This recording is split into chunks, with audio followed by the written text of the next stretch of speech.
Okay, we're going to go back into that meditation, and I'm going to repeat the meditation. I'm not going to add any more rooms today because we still didn't finish the explanation of the last room last week, and it's quite a big explanation. So I don't want to sort of start jumping ahead, and then we start to lose track of the process. Okay. So let's see, where is the practice? Okay, here we go. We're going to start from the top. And I guess as we go along, because it's quite a long, when you finally get to do the full meditation, it takes like 45 minutes.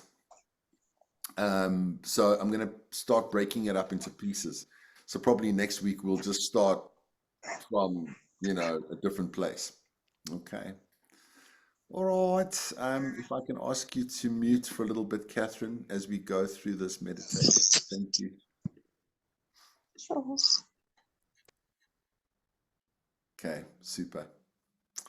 Okay, let's take a comfortable seated position, whether you're sitting on a chair or you are seated cross-legged, whichever you choose. And we're going to enjoy 3 deep breaths, breathing in through the nostrils and breathing slowly out the nose with control. Another big breath in through the nostrils. And again, slowly exhaling out the nose. Another big breath in. Opening the mouth and gently sigh the breath out. Coming now to a natural breath. We'll get into our visualization. Picture yourself coming out of a dark forest. You're hot and you're sweaty and you're tired. You've got scratches and aches and pains, and you're just tired of being lost in this forest. There are a lot of sounds that sound threatening or dangerous, wild animals. And just as you sort of start to have a little bit of hope that you're on a path, the path sort of ends to nowhere. And you resolve that you're tired of this samsara place and you want to get out. And all of a sudden in front of you, there appears a beautiful grassy meadow. And it's an entire new world. You've been following a good path and it's opened up to this meadow. You wonder how is it that I didn't see this before, or I never got here before. But maybe now you just have the karma to see it. As you walk through the meadow, you see a river on your right, which turns to the left and disappears behind a slight mound in front of you. And the meadow represents your desire to be out of samsara completely. You want to seriously start your quest to become totally enlightened as soon as possible, if at all possible in this very lifetime. You walk up to the rise of the mound, and having reached the top, you look down and you see a fascinating scene before you. On the far shore, partially obscured by mist, is a set of stairs leading up to a large triangular building. And on the near shore of the river is a ferry boat. And you see someone down there, and it's your teacher, or a deity, or your savior, or whoever you spiritually connect with. And they are motioning you to come to them. And you're so interested and you're so excited to see your teacher and what they have in store for you. You run down to the beach and you make a physical prostration 3 times. This is not an act of worship, but just an act of respect, and very traditional in the Tibetan Buddhist system.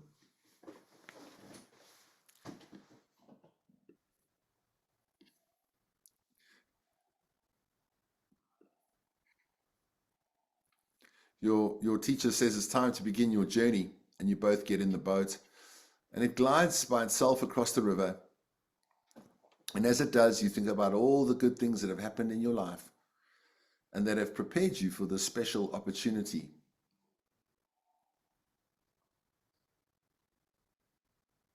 you have the leisure and the fortune to study and become a candidate for enlightenment in this life.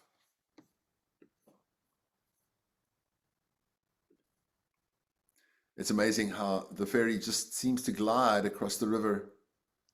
You wonder if this is something that your teacher is doing. The boat then comes to the broad set of stairs on the other side of the river, and you stop and get out.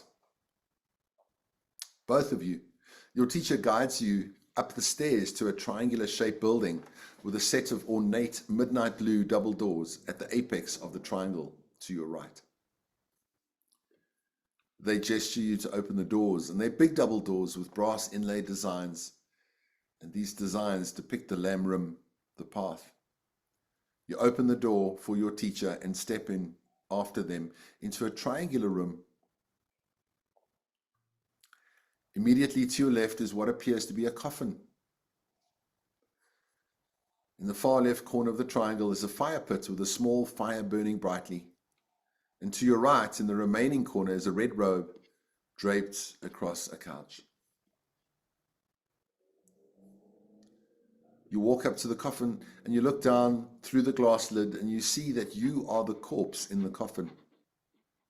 And you think, am I doing today the thing I would most want to do if I knew that I was going to die tonight? This contemplation is very popular in the Buddhist tradition, and it's called a death meditation.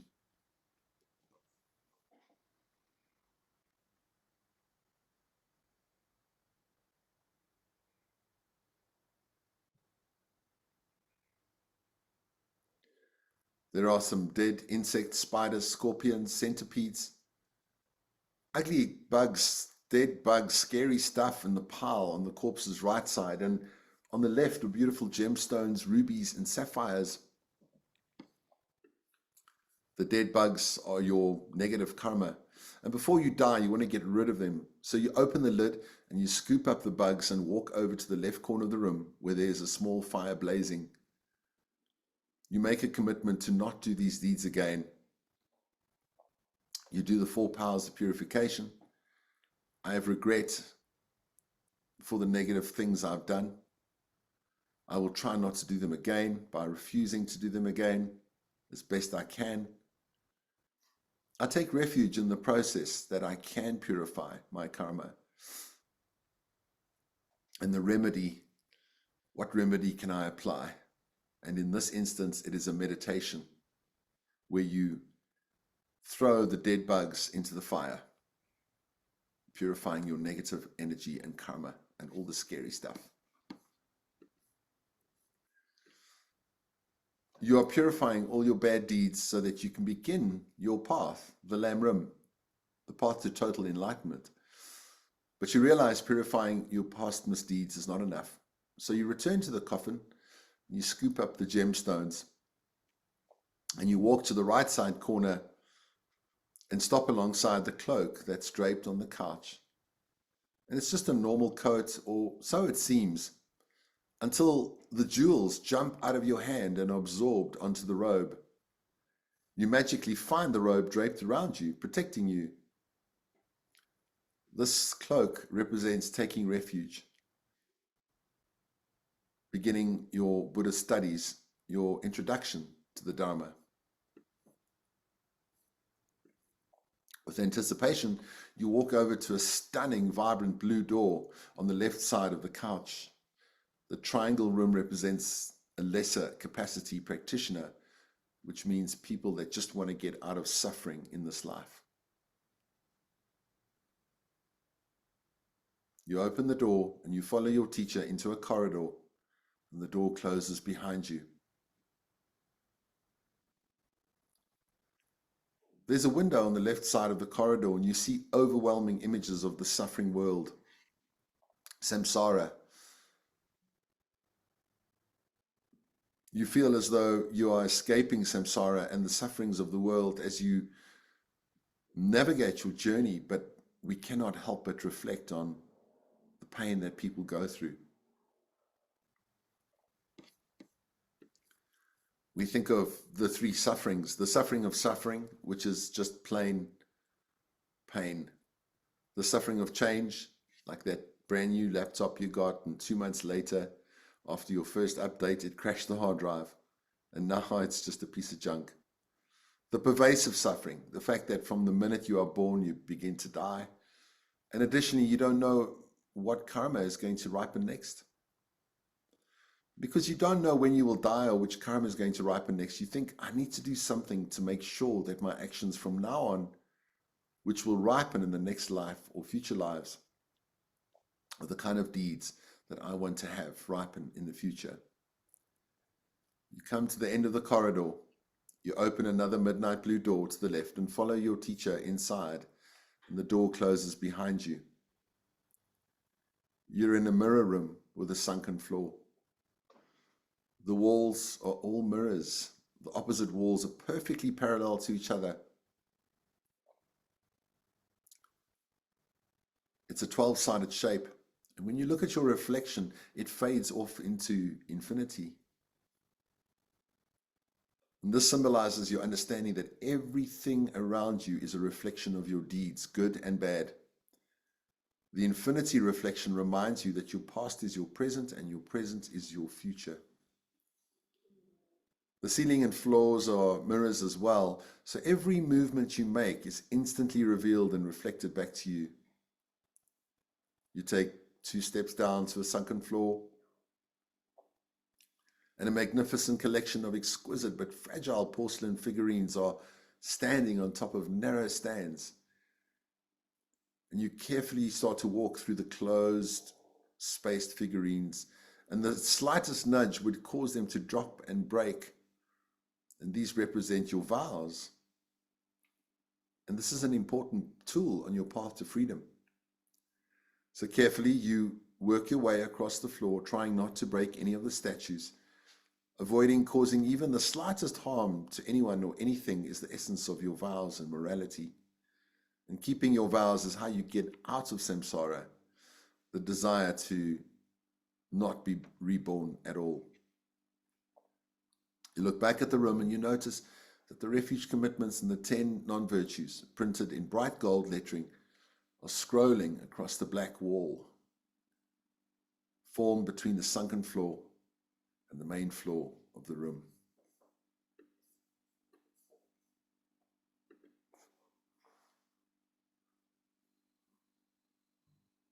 And with that, we take a nice deep breath to end this practice. And exhaling it out.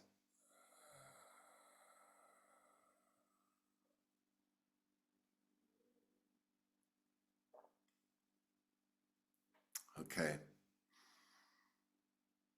So I'd like to chant the refuge prayer, and it pretty much means that if you think about that beautiful coat with all those gems, okay, you're putting on the refuge, you're putting on a protective coat. Maybe it's a coat that will keep you warm on your journey, or it could even be a bulletproof coat, okay? But it's your refuge. By taking refuge in spirituality, in our path, will protect us, right, from samsara, and will eventually get us enlightened. So a lot of the time we take refuge in worldly things, thinking that these things will bring us lasting happiness, and as we know, they don't. We've walked that path. We've been down that path. So let me recite the refuge prayer 3 times, and then we'll just get into a bit of an explanation of the last, the room that we just were in with the mirrors. So as I sing this chant, just imagine the English translation is, may I take refuge in the Buddha, Dharma, and Sangha. The Buddha, the Dharma is the teachings, the Sangha is the community, until I am enlightened, so that I may be of benefit to all beings in the universe. Sangye Chodang Soki Chognam La Chancho Badu Dagni Kyapsu Chi Dagi Jenso Gipe Sonam Ki Drola Penjia Sangye Drupa Shok. Sangye Chodang Soki Chognam La. Jancha Badu Dagni Kyapsu Chi. Dagi Jinso Gibe Sonam Ki. Drola Penjia Sangye Drupa Shok. Sangye Chodang Soki Chognam La. Janchu Badu Dagni Gyapsu Chi. Dagye Janso Gibe Sonam Ki. Drola Benjir Sangye Drupa Shu.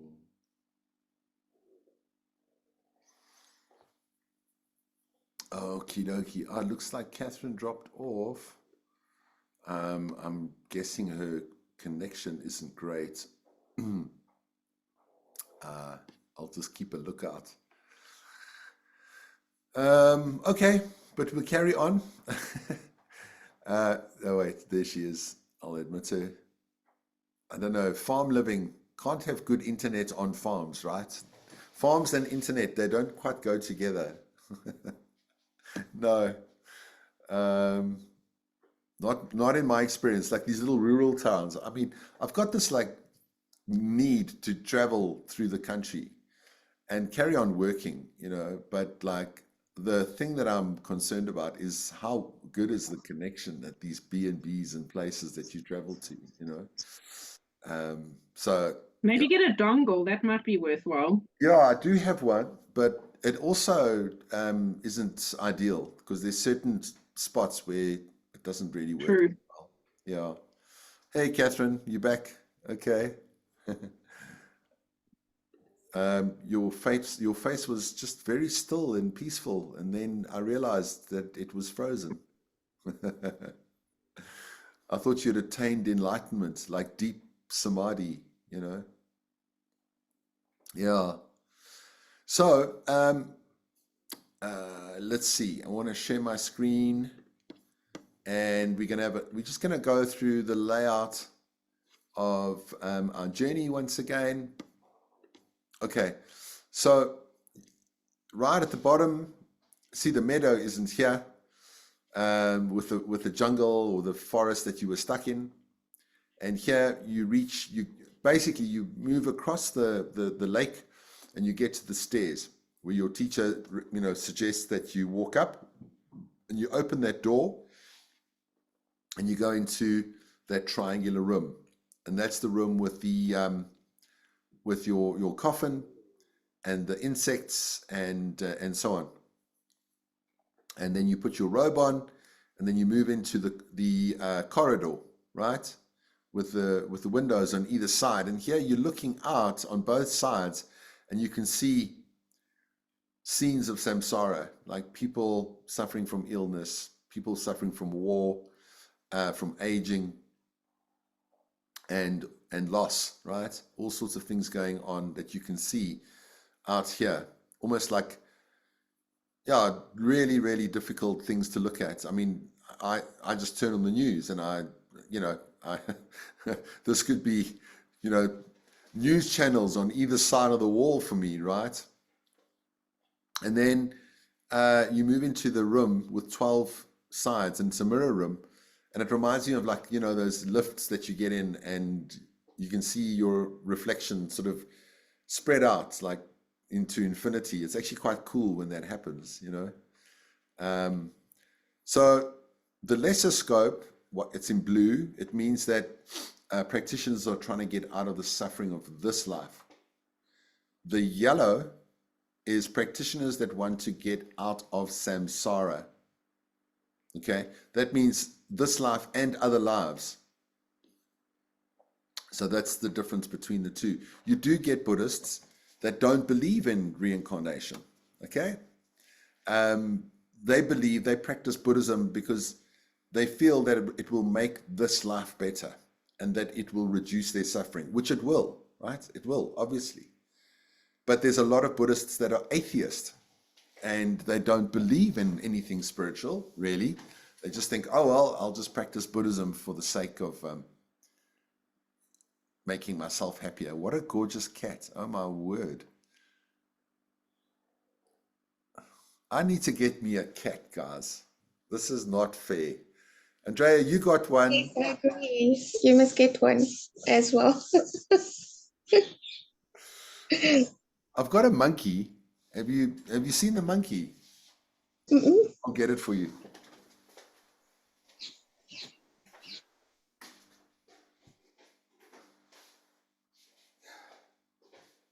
What's your cat's name, Catherine?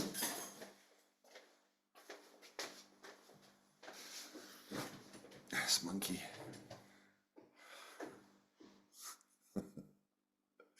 Monkey, he's cool, but he's not very lovable. Like he doesn't come and cuddle, you know. So I've got to grab him sometimes and give him a cuddle. Anyway, so that's So monkey. her name is Genevieve. Genevieve. Wow, what a name! Yeah, Stunning. very- Suits her actually. Thank you. What's your cat's She's name, very. Andrea? Yeah. No. Finished. So I have two. I have one called M and one called Nunch. Okay. Okay. Cute, man. M and Nunch. Yeah. Genevieve looks very regal, like a princess. She does walk around on her toes like a princess. So Okay. you've you've picked that up quite accurately. Yeah, I love cats. I've always had cats. Okay. So let's unpack a little bit of this room. Mm. So the symbology of the mirrors in the room and the infinity of your reflection, you could say, it symbolizes many lives. Okay, so whether it's past and future, you find yourself standing in the center of this room, but all around you, you can see yourself spread out into infinity. So the reason why my teacher created that image is because there are so many lives, right, that we've had and will have, unless we get our ass out of this samsaric place in this life. And these lives, so the Tibetans have an interesting saying, if you want to know your past life, if you want to know who you were in your past life, then look at your current situation. So that kind of means if you have pleasure and if you have pain, say for example, you're going through financial problems, okay? That is a karma related to not being generous enough at a certain point in your past lives. So let's say you have health problems. Then the karma of that would be that we didn't protect life as well as we should have in a past life, our own life or the lives of others. If you have wealth, then you were generous. If you have health, then you were, promoting health to others. If you have a lot of anxiety and fear, then the karma is that we created anxiety and fear for others. If you have peace of mind and that you can meditate easily and you feel peaceful and content with life, that's because we helped others and ourselves in a previous life to feel that way. So that's karma. And then they say, if you want to know what your future life is going to be, look at the actions that you are doing now. Okay? So whatever you're planting now is going to ripen in your next life. So my teacher says that everything that you experience in this life is probably most definitely not your fault in this life, or your success in this life. It is from your past life. So all your happiness and joy, thank you to Joe Soap, my previous incarnation, for doing that, that I can then benefit in this life. And all my pain, sorry, Joe Soap, for doing that stuff, because now I'm reaping it, you know? So that's the idea, that whatever you're going through was created by Joe Soap. I'm just saying that was, you know, who you were in your previous life. It could have been Madame whatever, you know, I don't know. Whether you were a man or a woman or a monkey or a cat, all these things are possible in the realm of life. In Buddhism, they say that we've been pretty much every incarnation you can think of. My one teacher said that there isn't a place on earth that you haven't been born. Can you imagine that? That's pretty wild to think about. That there's not 1 meter on this planet where you were not born. That's how many lives we've had. Like, it's inexhaustible. And we keep coming back. Now, I don't know if you believe in reincarnation. I'm not sure. Catherine, do you believe in reincarnation? Okay, there we go. I haven't actually given it much thought. Okay. I have had 1 or 2 interesting experiences related to that, where I do believe, I thought, well, maybe that thing or that sensation I was experiencing, there might have been a reincarnation, what might actually not be related to that. So when you were talking about it now, I'm not quite sure why I was remembering it. When I was 13 years old, I went to my father's home, and there was a distinct smell of rose water, Mm-hmm. water that smelled like roses throughout the house. And I went to my father and I said to him, I don't see any roses here, and there's a strong smell of rose water. Where is it coming from? And he looked at me and he teared up and he said to me, no, it was his mother that used to bathe in rose water. What? Yeah. And I said to him, oh, okay. And I don't know if yeah, it's not related to reincarnation I now that think so. I'm mentioning it. But I was thinking about that now. So no, I don't, to answer your question, I'm waffling. I don't actually have a view on it. Interesting. Well, uh, so you're saying it was his mother. Yes, his mother. Were you And alive when she was around? Your grand? yes, I was. Okay. She was in my life up until the age of 4, and Interesting. they hadn't smelt that rose water in the house for many years. Wow. And yeah, he was quite, you smelling it? I said, yeah, it's very pronounced. Don't you smell it? Wow.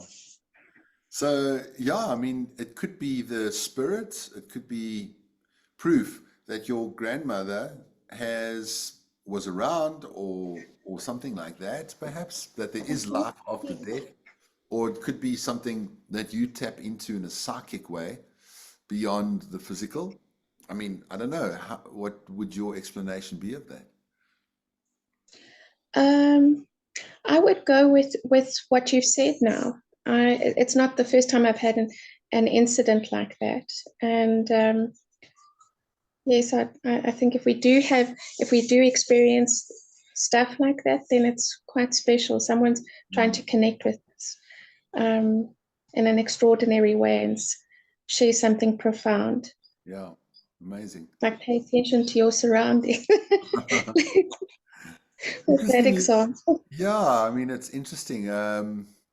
I know in the Buddhist scripture they say if there's a holy being around, there's a smell of sandalwood. Um, if a Buddha is in the vicinity, or an enlightened being or a realized being, there's a smell of sandalwood. that people can smell when no one's burning any sandalwood incense. So, yeah. Have you ever had experienced any of this, Mark? Smells. I can't think of anything similar. The closest that I've come to, I was in India, and there was a certain place in Nepal, in Kathmandu, called All right. the Monkey Temple. Its name is Swayambhunath, and I actually lived there for four months. Andrea, you were in Kathmandu, right? You know the Monkey Temple, yeah. So I had a house that was like just down from the steps of that Monkey Temple, and I lived there for a couple of months, and it was the first time I saw that Monkey Temple, the stupa. They call it the Monkey Temple because it's just full of monkeys. There's monkeys everywhere. It's like on a little hill, but it's really beautiful. And when I saw it, I knew immediately that I had been there before. That was a strong feeling. Yeah, and I don't know, like it wasn't imaginary. Like I really, really felt I'd been there before. And a whole bunch of really magical stuff happened to me when I was there. In fact, I met a guru the same day that I arrived there, and I had a premonition the night before that I would meet my teacher. And I never have premonitions, right? I mean, I don't. Actually, maybe I do. I'm not sure. But this one was quite like, it was a meditation, and my old yoga teacher appeared to me and told me that at 12 o'clock the next day, I would meet my guru. And then at 12 o'clock the next day, I met this Tibetan monk. He was a guru, a lama. And he looked at me and he said, "Good to see you again." Yeah. And it just sort of compounded the feeling that I'd been there. And then he confirmed that he knew me, and I'd never seen him before. So it was kind of like a weird thing to say, like, "Hi, good to see you again," you know? What an extraordinary experience. So Yeah. yes, there is life after death and reincarnation and all those gorgeous, beautiful things. Yeah. Okay. Yeah. Andrea, I think I may have asked you before, but maybe your view has changed. So I haven't maybe given it as much thought as I'd like to, but I think many years ago, I definitely didn't believe in it, but I do believe in it now. Like I do, as I say, I haven't maybe explored it as much as I'd like to, but I definitely think it's real. I can't remember what year it was. It was definitely pre-COVID, so it might have been, I don't know, 2017, somewhere around there. And I had an opportunity to do it was like a workshop, like a body talk type workshop, but it was with a body talk practitioner. And we had it was like over the weekend, and we had like various exercises and things that they needed to do. And I can't remember exactly what one of the exercises was, but it was definitely where we had to go into quite a deep meditation. And then they obviously, as I say, I can't remember exactly, but they explained various things, and somehow, you obviously had an experience of past lives, and that was kind of my first experience, where I was like, actually, not maybe this is quite real, because from what I remember, I definitely, kind of connected with two individuals in a past life, and it was quite clear for me at that point, going through that particular exercise. The one was, and this was like centuries ago, like it was, like an older kind of woman. I can't remember exactly, but it was very clear at the time. I was like, and as I said, that definitely convinced me that it's definitely real. Wow. Amazing. What an experience. Yeah, It was, yeah. I've had a body talk session and I had a wild experience too. Um, yeah, the practitioner was she actually had her hand on my she was working on me and she had her hand on my stomach. And then I felt another hand on my shoulder and I opened my eyes to see did she move? And she didn't have her hand on my shoulder. There was like another invisible hand on me. Sure. Yeah. Yeah, that was interesting. Um, so that's quite cool. I was talking to someone last night who does kinesiology, and she was saying that her kinesiologist took her back 22 lifetimes ago. So I was like, Wow. okay. So yeah, maybe through body talk, kinesiology, these alternative therapies, one can have an experience. I've heard a lot about that. Um, uh, there was something that I wanted to say, but I think it's escaped me. My head's a bit foggy today because of the cold.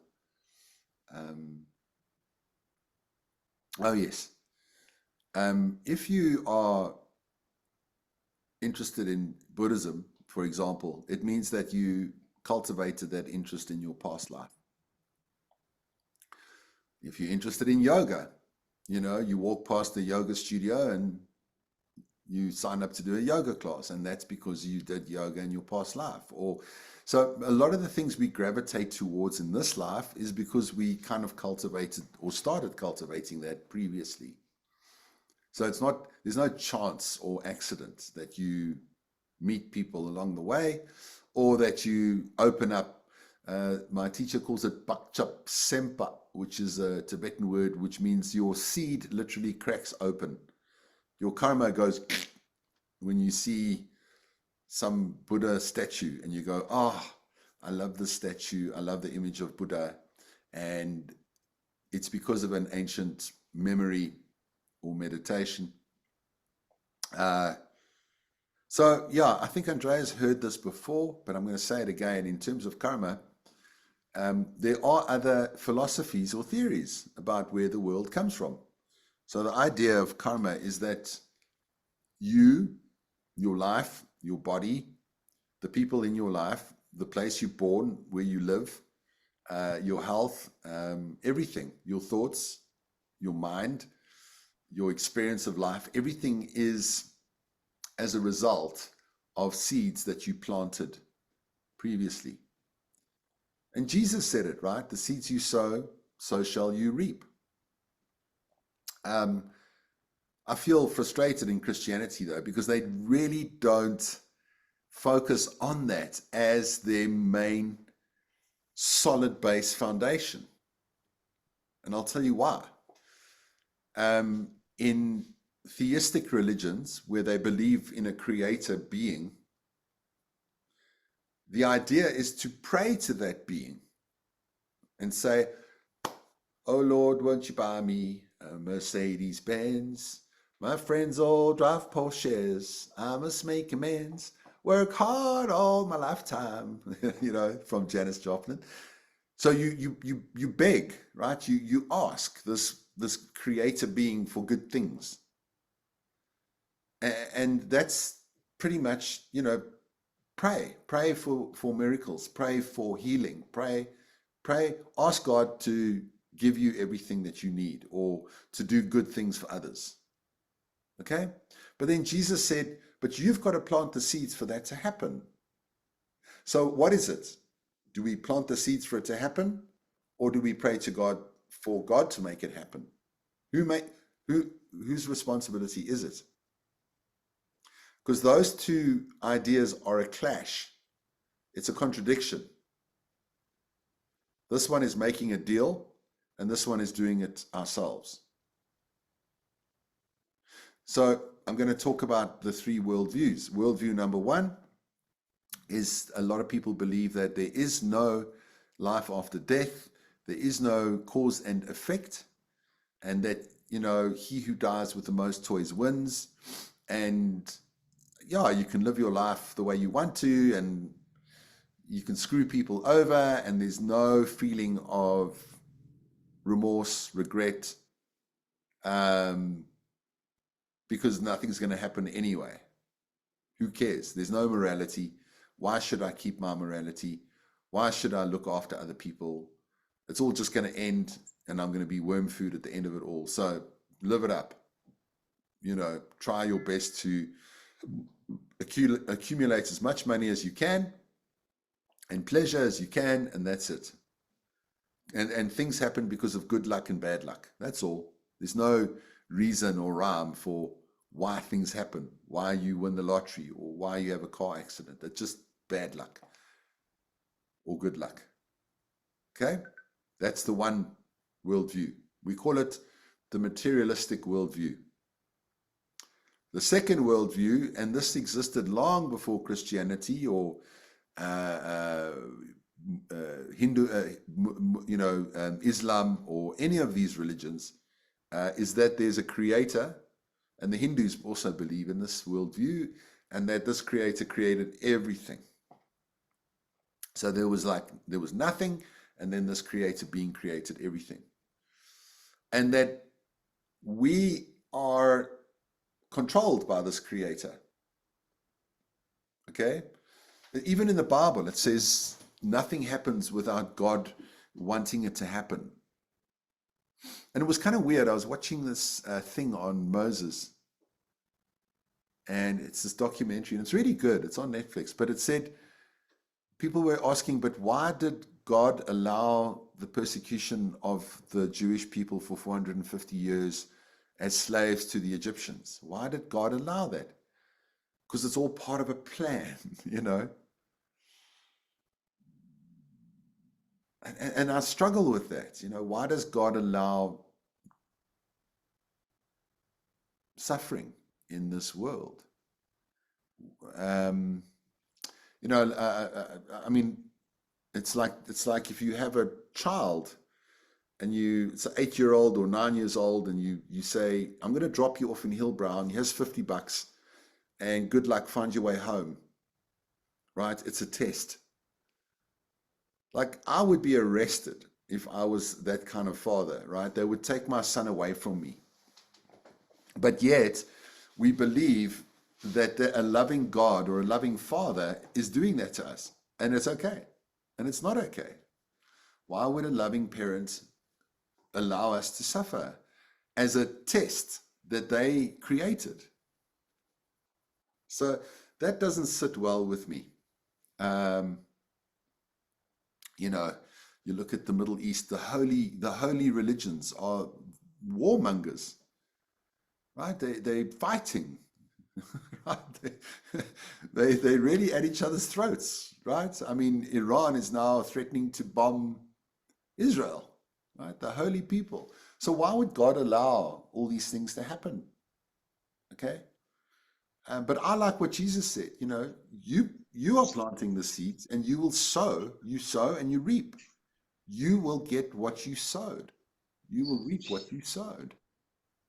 Yeah. Mark, if I may interrupt there, I thought it might be relevant to share. In my brother's family, a year ago, he adopted a young boy. He had actually just recently been born to a young couple who won't go into too much detail other than that they weren't looking after themselves. So they couldn't look after the baby, of course. Wow. So his name is Liam. He got adopted by my brother's family. And about 10 months ago, the same couple had another baby. Oh my God.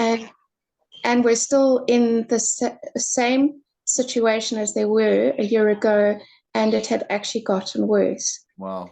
So it's created quite a lot of, I'll say PC, a lot of healthy conversation in the family. That how can these parents, yes, they might be young, but they've brought 2 young boys into the world and continue to lead poor lifestyles, knowing that these 2 children are around. And things such as, why has God allowed this to happen? Types of comments came into various conversations. And I remember one night sitting in the kitchen, and it was getting quite heated. And I turned around and I said, well, maybe it was actually divine intervention that happened. That these two young boys were born to parents who a year and 10 months later still choose not to make changes in their lives, that these two boys have come to this family and they've been given an opportunity to have a better life. Sure. And they are just flourishing in that regard. And then one of the elders in the family turned on and said, so do you believe in God? So I smiled and I said, that's a conversation for another time. So, Sure. so in that situation, I actually think it was divine intervention from a higher presence, a godly presence that has looked at the situation and, well, this couple are not going to make changes in their lives. Get involved and send them somewhere where they ought to be. Sure. Okay. Yeah. I keep an open mind. You know, I like to think that there is a higher mind, a higher being. But I feel that we are part of that, and not separate from it. That God is not outside of me. I'm very much part of God. And that, yeah, you know, I think the Buddha never answered that question when they asked him, is there a God? He just kept quiet because I think no one really can understand it. I'm not an atheist. I do believe, you know, that there is something guiding us, something, but that being or that God can only help us if we help ourselves. That we need to plant the seeds for that higher power to help us. If we don't have the seeds, it can't help us. Does that make sense? So for what I take from that is it starts and it ends with me. Yep. It's my way, how I choose to be present, and what I do with being present in that moment. So I always say I start with love and end with love. Beautiful. Thank you. And it's okay. Sometimes it's a bit tough.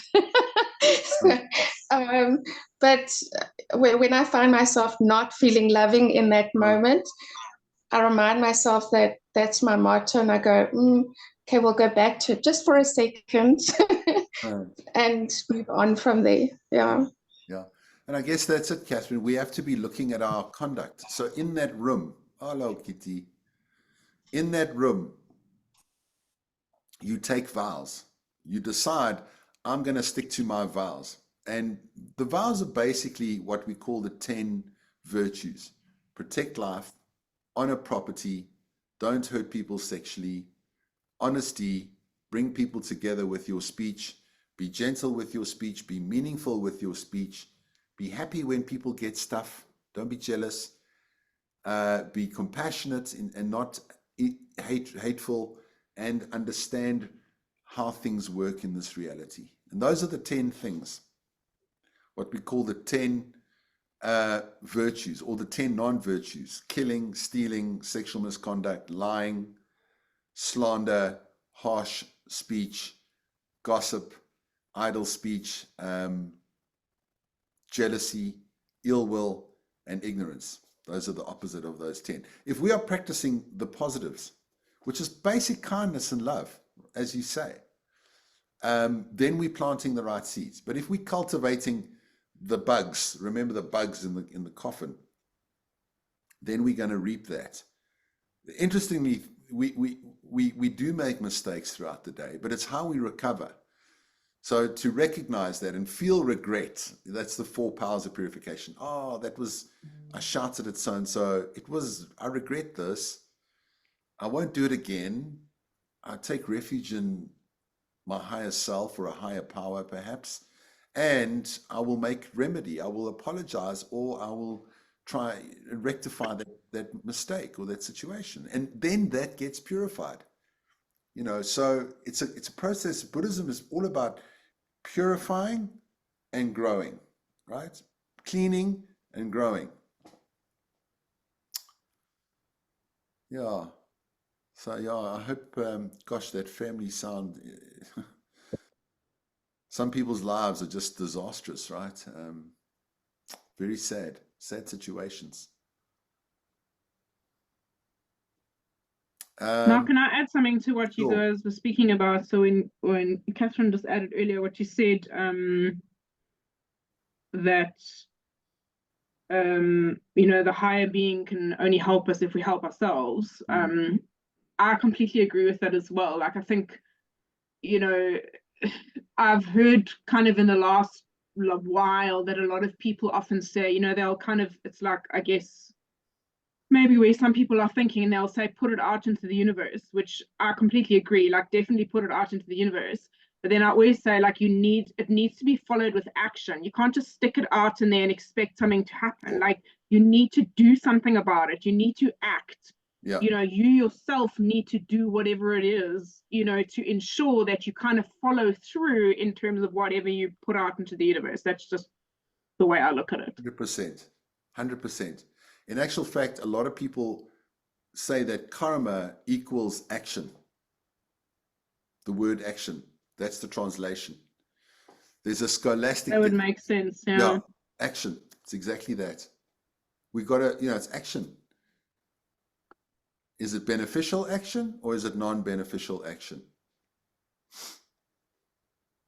If I punch someone in the face, I can expect that someone will punch me in the face again, whether it's going to be this life or next life.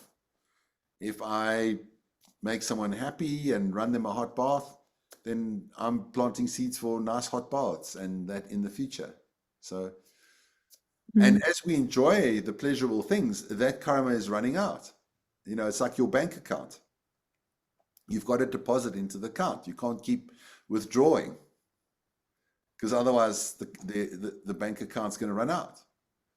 And I think just from a personal perspective, so I mean, you obviously know that I went through quite a bit of depression, and kind of getting out of that, for me, it was connected quite strongly to action, which, like, it almost seemed counterintuitive at the time because, when you're so stuck in like a hole, it's very difficult, I guess, to get into that action. But I think it's applicable to anything, so, whether you do or you don't want to go and exercise, like, as soon as you put on your shoes and you go and do whatever you need to do, like, everything in life for me is about action, so you can dream about it and you can manifest about it and put it in the union, whatever you want to do. But if you don't follow that with action, I don't believe anything's going to happen.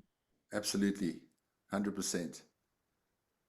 Yeah. So there we go. We've explored, did reality come from nothing? Is it just good luck, bad luck? Does it come from God? Because otherwise you're going to make a deal with God and be like God's best friend and make promises and worship and adore and praise. Or is there something out there or not? But it's mainly based on action and karma. You choose. We're going to end the class now with a dedication of good karma, because to talk about these ideas, to come to class today is awesome. It's probably the best thing to do. If you were thinking about if you were going to die tonight, what did you do today? You got into something spiritual. So I believe we've generated some good energy by coming together today. And we can imagine sending this good energy out into the world.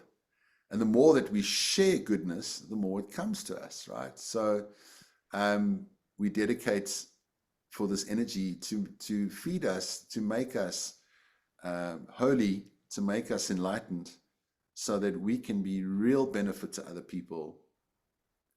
Kewa di kewo kun, tsunami eshe zozo shin, tsunami eshe le junwe, damba gunia doba shok.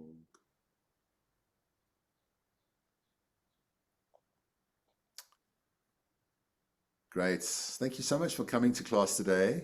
Yeah, I think it was awesome. I love talking about karma and past lives, future lives. Really interesting stuff. Enjoy the Thanks, week. Mark. Yeah, we'll see you next week. Good luck. And Awesome. Thank you so much. Thanks, guys. Have an Have a good awesome one. week. you too. Bye now. Cheers, guys. Bye.